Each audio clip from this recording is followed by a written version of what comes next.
La louange est à Allah, le Créateur du monde, celui qui existe sans début, sans fin, sans endroit, sans comment et ne dépend pas du temps. Rien n'est tel que lui et il est celui qui entend et qui voit. Quoi que tu puisses imaginer, Dieu en est différent. Et que l'élévation en degré et la préservation de sa communauté de ce qu'il craint pour elle soient accordées à notre maître Muhammad al-Amin, le véridique, l'honnête, celui qui a appelé à la religion de vérité, l'islam, la religion de tous les prophètes, du premier Adam au dernier Muhammad.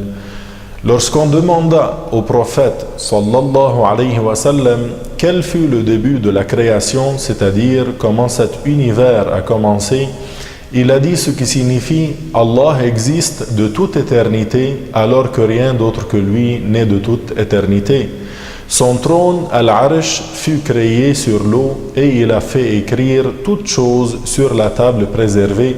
Puis il a créé les cieux et la terre. Ce hadith était rapporté par Al-Bukhari.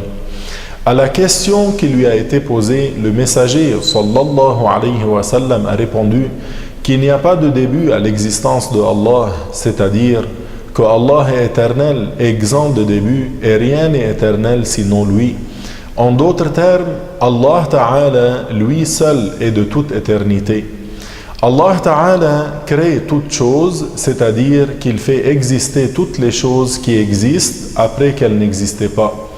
Allah n'a pas fait que les créatures entrent toutes en existence en même temps. S'il l'avait voulu, cela aurait été. Mais il a créé les cieux, la terre et ce qu'elle contient de fleuves, de montagnes et de vallées dans 6 jours. La sagesse que l'on peut en tirer, c'est que Allah Ta'ala nous apprend la patience dans nos entreprises. La première des créatures fut l'eau. Le prophète a dit ce qui signifie, certes, Allah Ta'ala a créé toutes choses à partir de l'eau.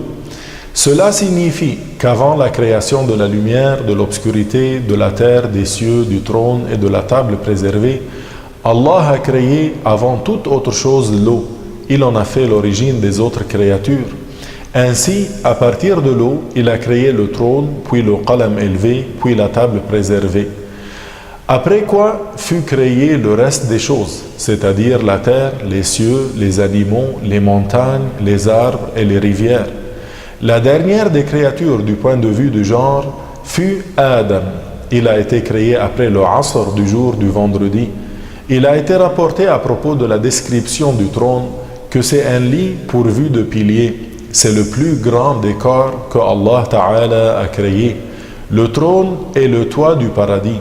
Le messager d'Allah sallallahu alayhi wa sallam a dit ce qui signifie les 7 cieux par rapport au kursi ne sont que comme un anneau dans un désert et le trône, Al-Arish, est au piédestal ce que le désert est à l'anneau. Ce hadith était rapporté par Ibn Hibban. Ce hadith veut dire que les 7 cieux par rapport au piédestal sont comme un anneau dans une terre déserte. De même, le piédestal, Al-Kursi, par rapport au trône, est comme un anneau dans une terre déserte.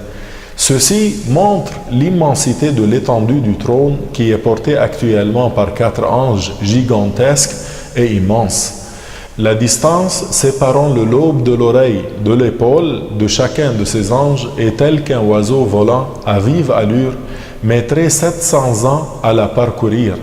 Au jour du jugement, le trône sera porté par 8 anges. Le trône est entouré d'anges et il n'est pas un lieu où Allah Ta'ala serait établi car Allah n'est pas un corps et n'a nul besoin de l'endroit. L'imam Ali, qu'Allah l'agrée, a dit ce qui signifie, certes, Allah a créé le trône comme manifestation de sa puissance et ne se l'est pas pris comme endroit pour lui-même. Le trône, tout comme le kursi, c'est Allah qui les a créés comme manifestation de sa puissance. Allah, lui, qui est exempt d'imperfection, existe sans endroit et sans direction. Après que Allah Ta'ala a créé l'eau et le trône, il a créé le qalam élevé, la table préservée, puis le reste des créatures.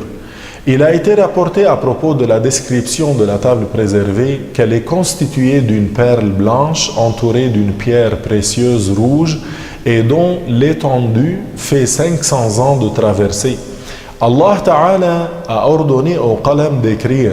Le qalam a donc écrit par la puissance de Allah Ta'ala sans qu'aucune créature ne le tienne. Il a écrit sur la table préservée ce qui avait déjà eu lieu et ce qui doit avoir lieu dans le bas monde jusqu'à la fin de ce bas monde.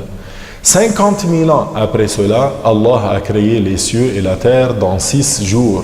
Ainsi, il n'est pas un humain qui naisse, ni une goutte d'eau qui descende du ciel sans que cela soit conforme à ce qui est écrit sur la table préservée.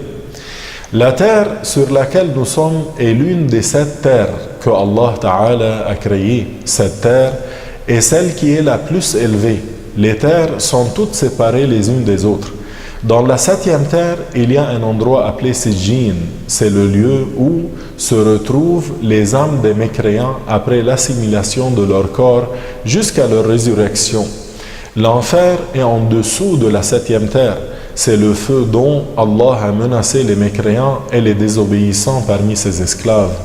La création de cette terre a eu lieu pendant les 2 premières des 6 jours. Après que Allah Ta'ala a créé la terre, il a créé les 7 cieux. Ce sont des corps palpables que Allah a élevés sans piliers. Les cieux sont séparés les uns des autres. D'un ciel à l'autre, la distance est de 500 ans et l'épaisseur de chaque ciel est de 500 ans aussi. Et chaque ciel a une porte. Du fait de l'éloignement extrême du premier ciel de la terre et de l'incapacité des hommes à l'atteindre, certains contemporains croient à tort que l'espace qui contient les étoiles et les astres constitue la totalité de ce monde. Ils croient également à tort qu'il s'étend infiniment. Il ne faut pas prêter aucune considération à leurs propos car Allah Ta'ala nous a informés à ce sujet dans le Coran et le prophète sallallahu alayhi wa sallam dans son hadith nous a appris autre chose que ce qu'ils prétendent. Au-dessus du 7e ciel se trouve le paradis. Puis, après la création des 7 cieux, Allah Ta'ala crée les commodités de la terre telles que les fleuves, les arbres, les montagnes et autres. Ensuite, Allah Ta'ala a créé Adam à la fin du 6e jour qui était le vendredi. Adam fut la dernière créature du point de vue du genre et fut le premier des prophètes. Allah Ta'ala l'a créé à partir de la terre de cette terre-ci après que l'ange l'a mélangé avec de l'eau du paradis par ordre de Allah. À partir de la côte gauche de Adam, Allah a créé Hawa, Ève. La création des anges, des djinns et des animaux avait précédé la création de Adam. Enfin, je demande à Allah d'augmenter notre connaissance. Walhamdulillahi Rabbil Alamin.